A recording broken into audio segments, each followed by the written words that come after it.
Danny, gefeliciteerd. Laten we even met de eerste helft beginnen. 5, 6 open kansen denk ik en dan toch achterstaan. Dan moet je wat moet je in de rust zeggen dan? Ja, we proberen aan te geven wat we goed doen en waar we mee door moeten gaan. En proberen die paar details die beter kunnen in een tweede helft aan te geven aan de jongens. En waar dat nodig was, moed in praten en vertrouwen blijven geven. Omdat ik tegen hun zei, nog zo'n helft, dan kan het bijna niet uitblijven dan we geen goals gaan maken. En ja, al zou het wel zo zijn, dan zal dat heel zuur zijn. Maar dan kunnen we onszelf niks verwijten. En dat hebben ze uitstekend gedaan. Ben je tevreden over het spel wat jullie vandaag hebben laten zien? Nou, ik zal nooit helemaal tevreden zijn, maar ik zie altijd wel dingen die beter kunnen. Maar ik denk dat we op dit moment met z'n allen heel tevreden mogen zijn over de intenties die er zijn. Wat jongens al laten zien. En dat staat even los van de mogelijkheden die er liggen om nog beter voor de dag te komen. Want het is heel simpel, het zijn topsporters, maar het zijn ook mensen. En ik moet ze een enorm compliment geven. Ja, hoe ze de afgelopen weken, maar ook weer vandaag trainen, voetballen. Dus ik hoop dat we dat nog heel lang vol kunnen houden. Ja, natuurlijk is ook een teamprestatie, dat spreekt voor zich. Maar als we toch één speler even uit mogen lichten, man of the match vandaag, Halilovic. Het is tegen Volendam, dat weten we allemaal. Maar wat hij toch creëert en hoe hij Fortuna beter laat voetballen, dat moet je toch ook een glimlach bezorgen langs de kant. Tuurlijk, dat is ook de reden waarvoor we hem gehaald hebben. We zagen enorme potentie in hem. En een enorme kans om met zo'n speler te werken bij ons. Maar ja, uiteindelijk is hij ook degene die het zelf oppakt. En hij heeft enorm veel talent op bepaalde vlakken. Op andere vlakken kan hij zich ontwikkelen. Het is een fantastische jongen om mee te werken, omdat hij ook open staat om op die andere vlakken stappen te maken en zich te ontwikkelen. Het is ontzettend mooi dat hij vandaag zichzelf een keer beloond heeft met zo'n goal. Hij is er al een paar keer dichtbij geweest. Tegen Millwall hebben we toen kunnen genieten van een vergelijkbare goal. Die ging in de bovenhoek, deze ging laag. Het is ontzettend mooi om zo'n jongen in de groep te hebben. Maar ik moet je eerlijk zeggen, dat geldt voor mij op dit moment echt voor alle spelers. Want ik heb het gewoon zelfs moeilijk als ik wil gaan wisselen. Omdat er gewoon heel veel jongens op de bank zitten die eigenlijk gewoon binnen de lijnen horen te staan. Maar ja, er mogen er maar 11 binnen de lijnen staan. Ja, dat is een luxe probleem natuurlijk. En ja, dit is ook geluk heb je dan aan je zijde, of is het geen geluk? Want je brengt Usjakub in en 1,5 minuut later scoort hij. Ja, dat is gouden wissel weer. Ja, maar dat probeer je ook. Je probeert te wisselen om het team een impuls te geven. Maar uiteindelijk, kijk, we weten allemaal, Ozzy is een fantastische voetballer. Geweldige jongen ook voor de groep. Heeft het heel moeilijk gehad, met name omdat hij vorig seizoen fysiek vaak heeft gevoetbald, terwijl dat misschien niet verantwoord was. Heeft zich als het ware opgeofferd in die momenten. Ja, daar krijg je een enorme klap van als speler, fysiek. Hij heeft in de voorbereiding een beetje lopen sukkelen daardoor. Met een achterstand en een keer ziek geweest. Maar als je gewoon kijkt hoe hij de laatste weken ook bezig is om zichzelf sterker te maken. Hoe hij bezig is om het team beter te maken en wat voor kwaliteit hij heeft. Ja, dan is het alleen maar mooi dat dat vandaag voor hem en voor ons nog een keer bevestigd is. De Fortuna traint dendert door. Eerste 5 duels ongeslagen. Dat is een evenaring van het clubrecord in de Eredivisie.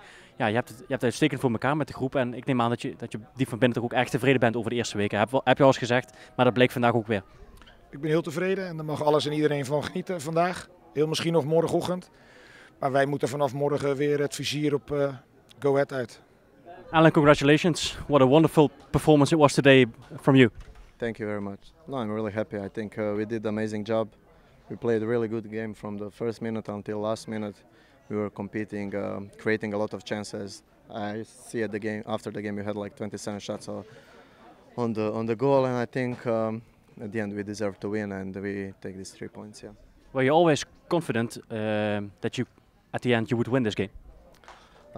Yeah, I mean it was not tough at halftime because I think we did really good. Also first half, have so many shots, possession. Corners, also dangerous corners, and it's not easy to go halftime losing 1-0, but then coach really helped us. We change a little bit tactic, we start to defend different and to attack different, and then at the end we scored 3 goals. Yeah. And the fans, they are cheering you on, they're clapping, they're singing for you. Must be a good feeling. Yeah, I'm really happy, but I think they also deserve this win because it was full stadium again. A lot of people came to support us, and I think they're happy, and I want them to enjoy. Yeah. If you analyze the way you play nowadays as a team, how far could this team go? What's your opinion? I think we look good as a team because defensively we are compact. We know what we need to do, and then offensively We are creating a lot of chances. I just think we just need to think about next game and focus about Go Ahead Eagles, because I think they still didn't lose at the home, so it will be a tough game, and we just need to prepare and be like today. Are you playing on your favorite position in the team right now? Is this the place where you want to play? Yeah, to be honest, I always wanted to play in the middle, and before I came here I speak a lot with Danny, with the coach, and he was agree with me. He see me there, and it was easy decision to come here. Yeah.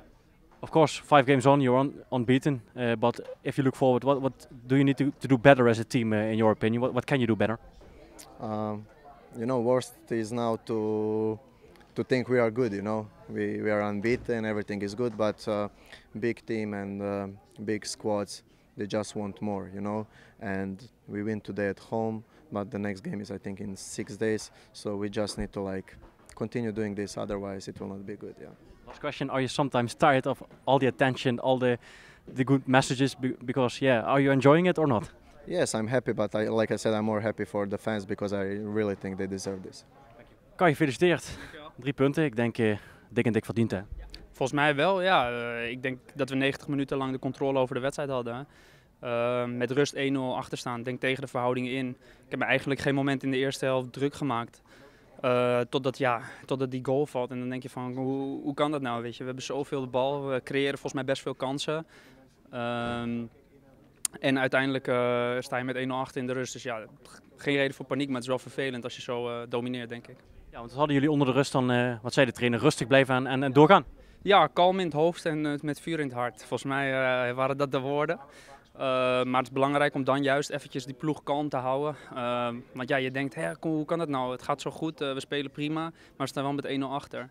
Maar ik denk toch, als je kijkt naar de tweede helft, dat het werk wat we de eerste helft leveren, dat zich ook wel uitbetaalt in de tweede helft. Hè. Zij worden wat meer vermoeid, de linies worden wat groter, waardoor er meer ruimte is om te spelen. En uiteindelijk maken we een paar goede goals, een paar hele goede invalbeurten ook. Ik denk die mede daardoor het verschil maken. Jacob. Ja, bijvoorbeeld met, hij valt net in en krijgt een bal tussen de linies aangespeeld en maakt een fantastische combinatie met Lilovic. En je staat 1-1 en dan voel je ook wel in het stadion van en nu gaan we erop en erover. En dat bleek. Ja. En als je dan zo'n speler als Halilovic hebt, dan weet je dat je altijd tot kansen gaat komen uiteindelijk. Ja, tuurlijk. Ja, kijk, Alain is super creatief, doet soms dingen die je niet verwacht, creëert kansen.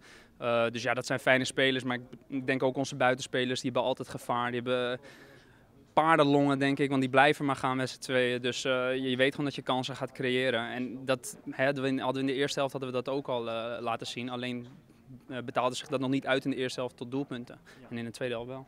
Het zijn natuurlijk maar 5 wedstrijden.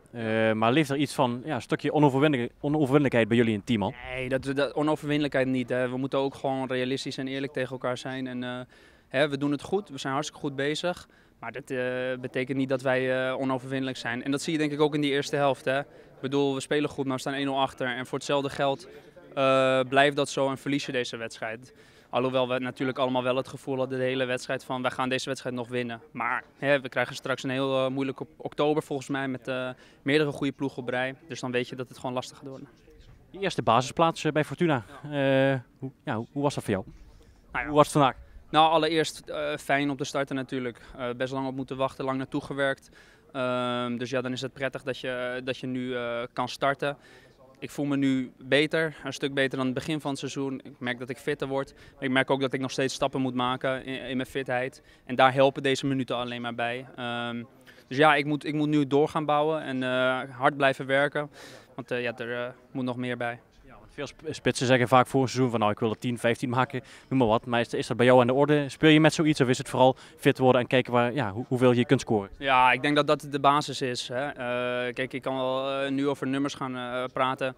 Maar goed, ik heb de afgelopen tijd niet veel gespeeld. Dus de allereerste zaak is fit worden, zorgen dat je fit blijft. Hè, want ik voel me nu goed, maar ik moet ook fit blijven en ik moet stappen maken conditioneel. Zodat ik het langer kan volhouden ook in wedstrijden. En dan zien we vanzelf waar het eindigt. Ja, ten slotte, je komt al binnen in een team dat lekker draait, hè? Ja, tuurlijk. Ja, nou goed, we zijn gewoon goed begonnen aan de competitie. En ik ben er natuurlijk wel van het begin van de competitiestart bij. Dus dat gaat goed en dat is fijn voor een speler.